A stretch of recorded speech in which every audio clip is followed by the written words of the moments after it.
Well, hi, everybody. It's another Conversations with, and with me is my good friend Richard Morchoe. And Richard is with the Sturbridge Town and Country. It's now Greatest Sturbridge Town and Country Living Magazine. I think that's it this week. Yeah, I know. And it's online. It's online now because COVID-19, we haven't been able to get. And I signed up for it, and I get it. It comes to me, Excellent.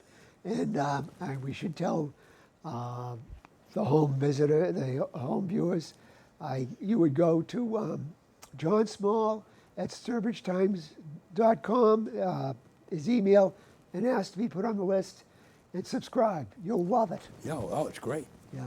And the first thing I do is turn to the Morchoe page because I can't wait to hear who you're going to pound on this month. Hey, I complimented you. I told. Oh, I know.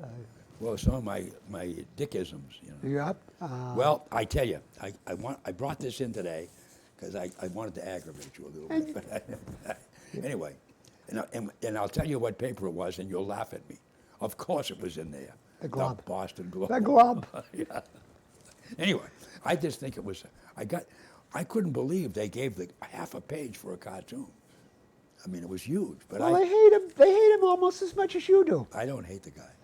Okay, you love the guy. No, I don't. I just like him You very give much. him Christian love. I don't love him.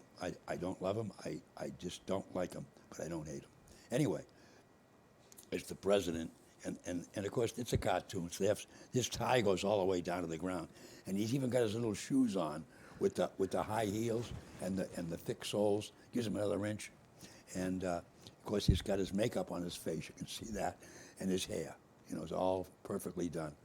And he's talking to the 200,000 dead people who've all died of COVID. Not yet. 197,000. 197. All right, that have died. And he says, "Aren't you glad I kept you from panicking?"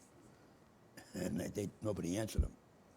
And he said, "I don't get enough credit for that. I really don't." And he doesn't. And then he says, "And by the way, you won't be safe in Joe Biden's America." And that's the cartoon. And then Michael Cohen wrote a story about Donald Trump's depraved heart. But anyway, here we go, and we've got 48 days to go before election. And so it's going to be very, very, very interesting. The only thing I wish to point out to Dick and Michael Cohen there is the words that were spoken 2,000 years ago. We can see the mote in our own eye, the mote in another's eye, but not the beam in our own. Right. And that's the point. Trump, I don't think he should be president. I think actually, from what he's done in Yemen and the drone strikes and everything, he should be in prison. But I think so should Obama for starting the war in Syria and the war in Libya, which has led to the resumption of African slavery. Oh, terrible. And Bush, why he and Powell lied us into Iraq. Iraq. Oh, yeah. And the first Gulf War. Well, he hung Colin Powell out to dry. Colin Powell hung himself out to dry. He should, at that age, he should have known better. Well. And he should have said, "I resign. This is not worth it to me."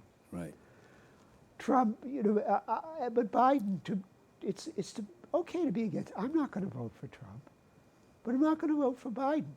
And we have a fundamental disagreement. I don't like Trump, but I will say he has a little bit more, he's more tethered to reality than Biden is. Biden is out there, and Biden is the choice of the party. Trump, at least, is his own. Oh, phenomenon. He took over the Republican Party. He did. They all laughed. They thought he was crazy. When the first debates, he was calling them all funny names. Yeah. And they thought he was nuts. Yeah. And to his credit, he knocked every one of them. He beat him. He beat every single one of them. There was, 10 or 11 that started, and he beat every single one of them. And Rubio and Cruz and Bush and who else were there? the guy from the governor, his daughter was the speaker there. What's her name? Huckabee. Huckabee. You know, he cleaned house. He did. And then he ended up beating Hillary Clinton, and she thought she was going to walk in and just be the new president. It was all over but the cheering. Now, And he beat her. this is why, one thing I will say to everybody, and Bush did not say this, but they said he did, you underestimate Trump at your peril. He's strange, he's different. But he's got people who, and I've said this before, the thing that I give him credit for, his people love him, they're passionate about him, they'll do anything for him, including getting out to vote. Now, when did he get those people? When did they become his people? Well, mostly during the original campaign. Now, why did he connect with them? He connected with them because nobody cared to connect with them. But he said the things that they wanted to hear.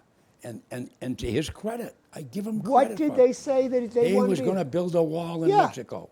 Yeah. Okay? Yeah, he's part of it has been built. Oh, part of it's been built, even though But it's now not, now they're going to get him on the money that he took, which was illegal to take because he took it from the Defense Department or whatever it was. Whatever.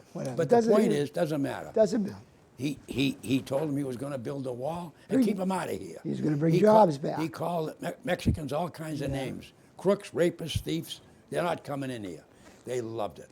And then he promised all these jobs. He was going to do this. And to his credit, he did it. Some of them. He didn't bring back the really great paying no, jobs. he didn't. See, He they, gave- they didn't just migrate back No, they overseas. didn't. A lot of them, I mean, you know, people don't realize. You take Ralph Lauren, okay? Polo, with his little horsey on everything. Oh, nothing is made in this country. Yeah. Everything is made in China. But People why, don't realize that. But what we got to realize about this is, it's the Dick Vaughan told me this once. Why did somebody get elected? They asked for the vote. That's right. So basically, he's talking to people nobody talked to. That's right. And so, I told you. why is this a mystery? It's not a mystery. I give him a ton of credit. Yeah. And the thing that, as a guy who ran campaigns, who sat in the back room with four of us strategizing what we're going to do tomorrow, what are you going to say in the debate? Having been there and done it, I look at this and I say, wow, he has got these loyal, dedicated. Because he talks to them. Yeah, of course he And does. the other, and nobody in the Democratic Party talks to them anymore. No. The Clinton administration, they went over to Wall Street, and the Democrats have been in Wall Street's pocket since. Clinton eradicated ended Glass-Steagall, which was really important to keep the bankers under control. The banks run the Democratic, but they run the Republicans to an extent as well. Well, the problem you have in the United States is that there's probably about, I don't know, and this is a number I'm pulling out of my head, 20 or 30 people who control the country. Yeah, And they're the billionaires who tell them what they want done. exactly. Truly. I mean, what is it that Sanders always argues? 1%, less than 1% of the people in the country control 50% of the wealth. Of course, and that's big. And Trump, Sanders, I give Sanders something. He has the heart of an old-style Democrat, Union Democrat. Yeah. Nobody else in the party does. That's why one of the reasons they got rid of him. Certainly some of his plan was out there, but he was, lunch bucket, and what they say about Biden, which is not true, a lunch bucket Democrat. And so that's all they have in the old Democratic Party Well, is Biden. Give you an example. You talk about Biden. Now, Joe can talk Sanders. about his Irish background. Grew up in Scranton, PA, a poor kid. My mother was this and my father was that. That's a long time ago, Joe. You're a multimillionaire. His father was a used car dealer. Whatever. He owned a business. Listen, the point I'm making is, Yeah. Joe is now a multimillionaire. Yep, Joe's okay? 1%. Well, he's way by it. Yeah. You know, don't give me the poor stuff. You know, let's be honest, Joe. You got into government, and the rest is history. Exactly. You're a millionaire like everybody else was. They came in with $100 and they went home with 20 million. That's right. You know, That's and then they have everything paid for. They pay for nothing. Okay, they You- get a pension and they get. I mean, you can serve in the Congress of the United States 3 terms, and when you leave, you get your pay for the rest of your life. People don't know that. Oh yeah. They get Oh, yeah. paid the rest of their lives. Yeah. Okay. Yeah. And one of my big gripes, and I complained about it. I was angry about it through this whole thing. And here we sit in the month of September. We don't have a second bill passed to help people, and we have people struggling, haven't eaten, haven't got a place to sleep, and they're down there, and every single, they didn't get laid off. No. They're all getting $184,000 Yeah. plus. Yeah. Their expenses, they fly home and fly back, all paid for by us, okay? So they can sit and argue and call each other names while people haven't eaten, and people don't have money, and people can't pay their rent, and people are going to lose their property. Where's the caring? There's no caring. They could care less, because now, had they at the same time lost their pay, the United States said, okay, we have a coronavirus, we're going to have to lay people off, we're going to lay all you people off, no pay. What do you think would have happened? Can you imagine the look on Lindsey Graham or Pelosi, or Nancy Pelosi's face? Nancy Pelosi is married to a gazillionaire. Oh, so yeah. That's that. But Lindsey, he's just another grifter. Yeah. I mean, I want Nancy to look beautiful for the camera, although that's impossible. But I mean, she got her hair cut, and that was Yeah. important. But the New Zealand legislature during COVID, when people were left off, you know what they did? They cut their own pay. Yeah. Do you think that? I mean, I would need a pacemaker if the American Congress did that. I've been in the hospital. Okay. But the point I'm making to you is, that's my point. So they sit there and argue and Exactly. argue and argue. Exactly. And they're, well, we want 3 million. Well, no, we want this much. Well, we want to do. And in the meantime, people are starving to death. People are out of work. But they get their paycheck every week. They get their paycheck. And they took their vacations so they could all go home and campaign. Oh, yeah? Of course. They had to go home and campaign. So nothing's going to get done. And it's a travesty. And the American people put up with it. What could they do? I mean, what could they? You Oh, could I can vote. tell you what to do. They don't get intelligent. Okay? Jim Hightower wrote a book, I think it was. You know what the title of the book was? If the good Lord wanted us to vote, he would have given us candidates.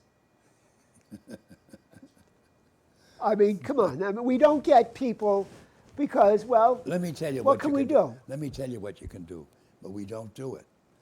The ins, look at, the ins protect the ins, because the ins don't want the outs in. Exactly. Okay, they can call each other names, but they all go out and drink together at night. Yeah. Okay, and I've seen it with my own eyes, walking arm in arm, and that afternoon on TV they called each other a bum. Okay, and there they are at night at the Dubliner in Washington, just down from the hill, sitting there drinking and laughing and joking. All right, they're all thick as thieves, and the ins protect the ins, and they don't want anybody on the out in.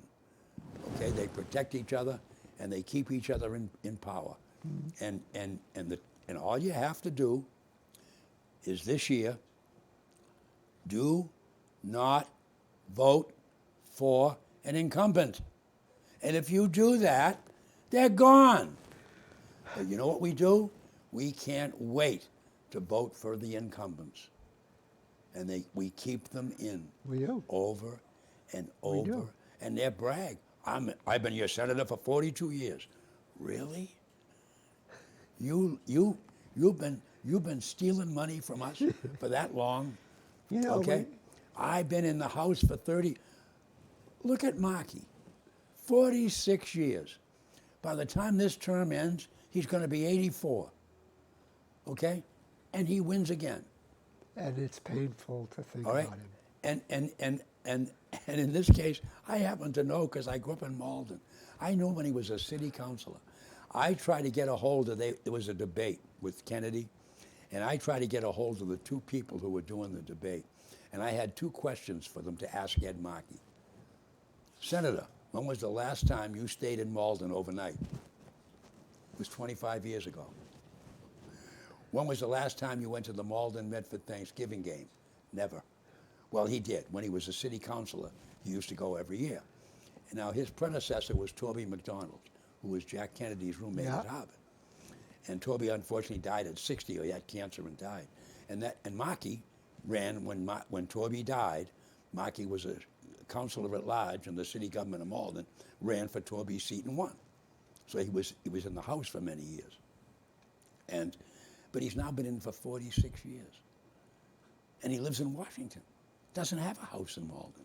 And his TV commercial shows him walking down the street in Malden. He has a picture of his father's milk truck. Okay, his father worked for Hood Milk. Okay, and his mother was a school teacher. So what? You know, so was a lot of other people.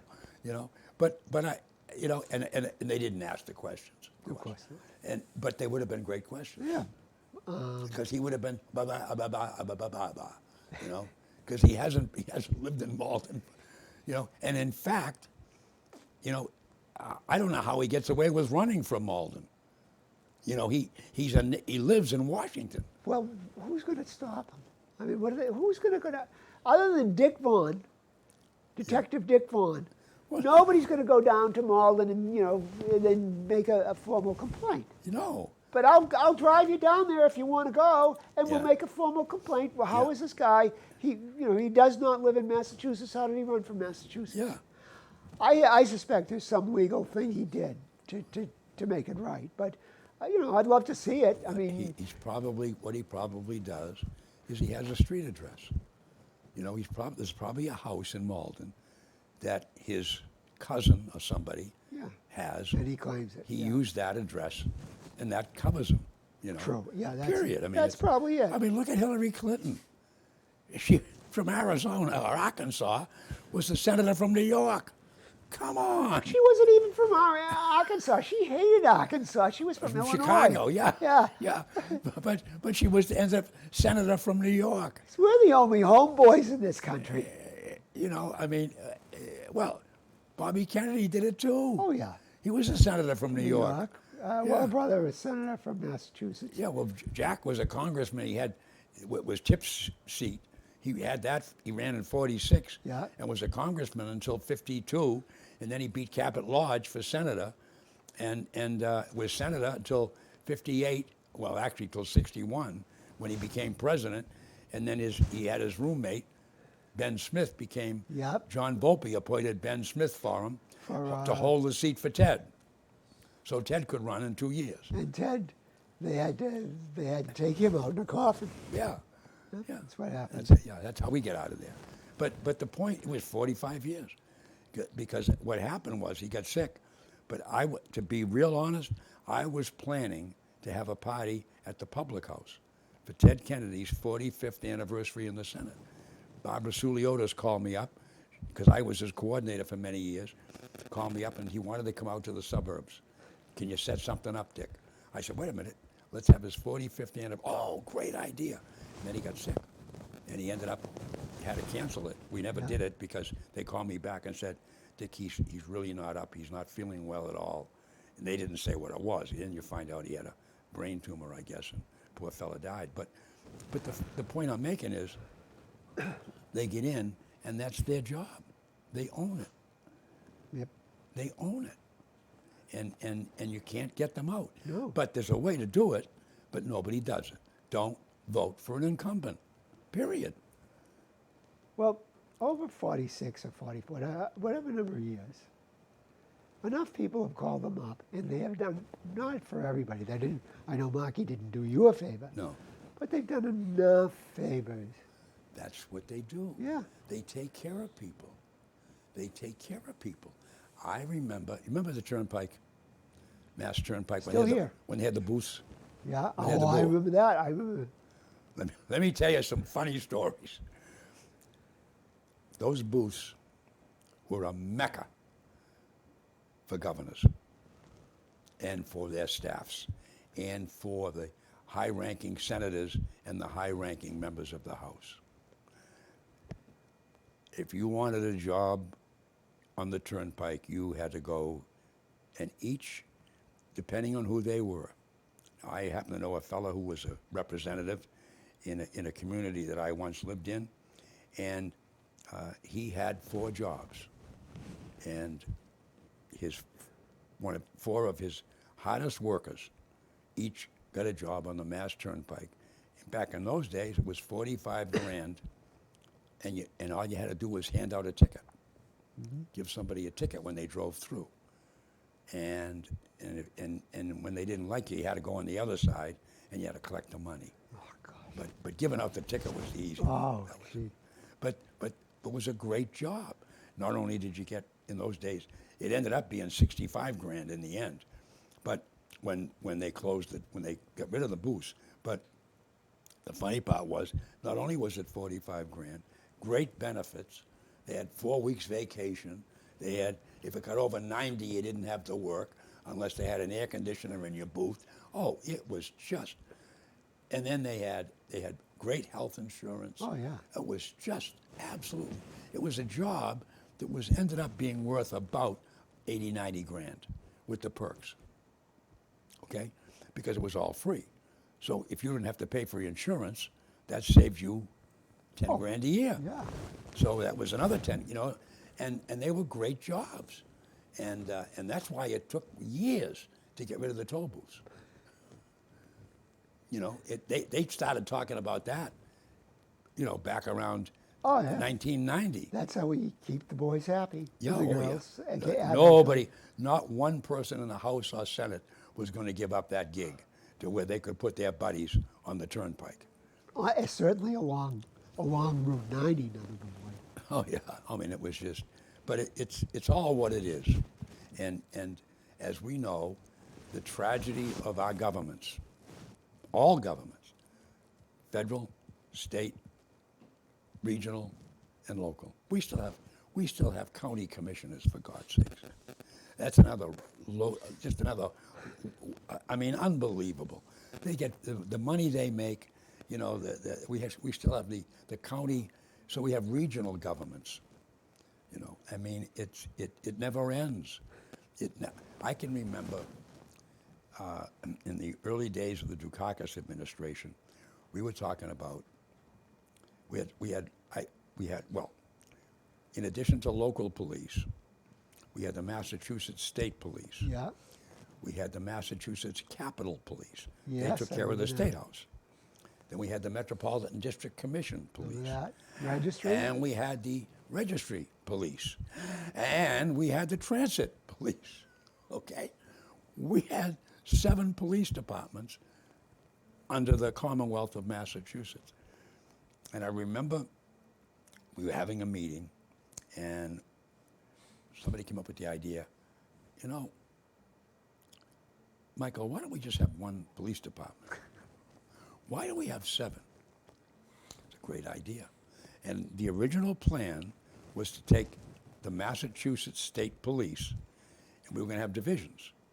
We were going to have the Highway Patrol, who would patrol the highways.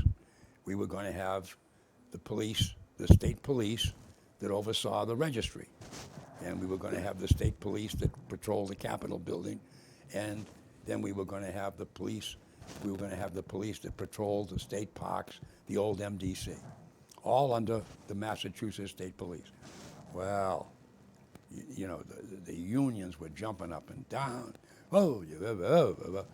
So we never did that. The best we could do was combine a Massachusetts State Police, bring in the MDC, but here was the problem. In order to do that, the union's deal was, okay, we'll become the MDC cops. Okay, we'll become state police, but you got to hire us. We're going to become state police officers. You're not getting rid of us. And then the Capitol guys, well, okay, we're going to become Massachusetts State Police. Well, immediately, because the state police had a better pay deal, every one of them was going to get 10, 12, 14 grand a year more. So they couldn't wait. Okay, and the registry guys, they were jumping up and down.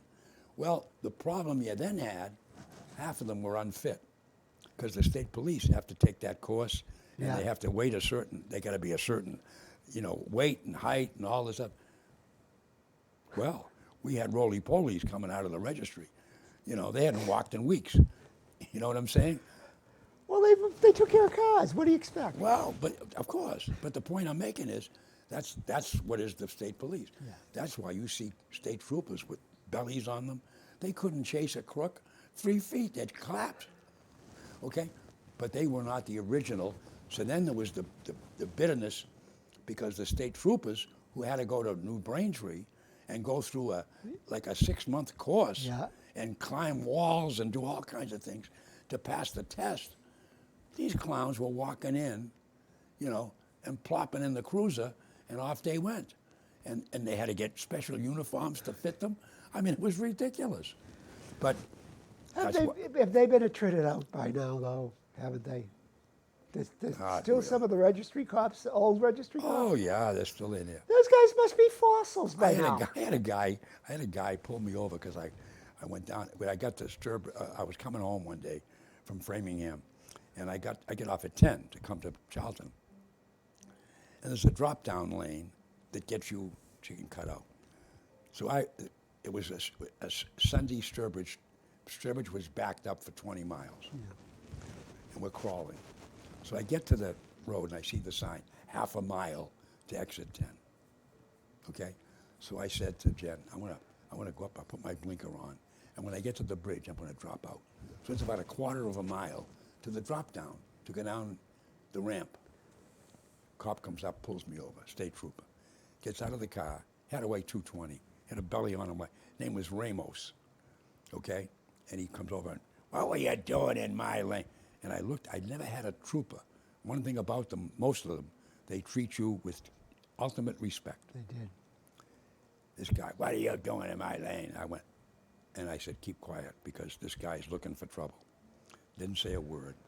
So he writes me up, which should have been a warning, didn't matter. And he said, by the way, if I were you, I'd appeal this. So I get home, and the Globe about a week later or 2 weeks later runs a story about how much they make. So I said, I wonder if Ramos's name is on the list. And I look, and there it is, $225,000 last year he made. And I shook my head. Of course he's on the list. Of course. And he was not a state trooper. He came from either the MDC or the Capitol Police or the registry. I could just tell by looking at him. He had about as much class as the table, But it's what it is. It is. Yeah. It's what it is. And look at you hear these stories. Now they just unloaded again. There's a whole new load of state troopers from another year who Stole. cheated Well, on I their. shouldn't say stole. No, they. But it did. Sure. Yeah. Sure. And then now they have their own plate, special plate, SP plate, with a number. They protect and save. I don't think that's what it really means. Well, I think save. it means steal. P.S. Maybe they're saving some money. But again, and then the problem is, every one of those guys that have the gold braid on their hat and the gold on their shoulder, you know what they all were? Troopers. Troopers. And if you don't think they know what was going on, if you don't think they knew about it, if more than one guy is doing it, they all know. And yet, well, 4 of them ran for cover right away. They retired. Oh, of course. Because if they didn't retire, there goes the pension. If they get caught, see. Well, there were 1 or 2 that kind of did a good job and brought it out. Yeah. But there's only 1 or 2. Yeah. And then there was a guy who was the judge, his daughter. Oh yeah. Oh yeah. Please, that's another one. you know. Judges are another. Oh, another please, story. please. Someday we'll do a show on judges for you. Well, But Richard, then again, judge not. it was great. Judge not, lest you be judged, as Oh, they say in the please. Church. Someday I'll tell you some stories about judges. So there it is. That's another Conversations with, folks. Thanks for watching.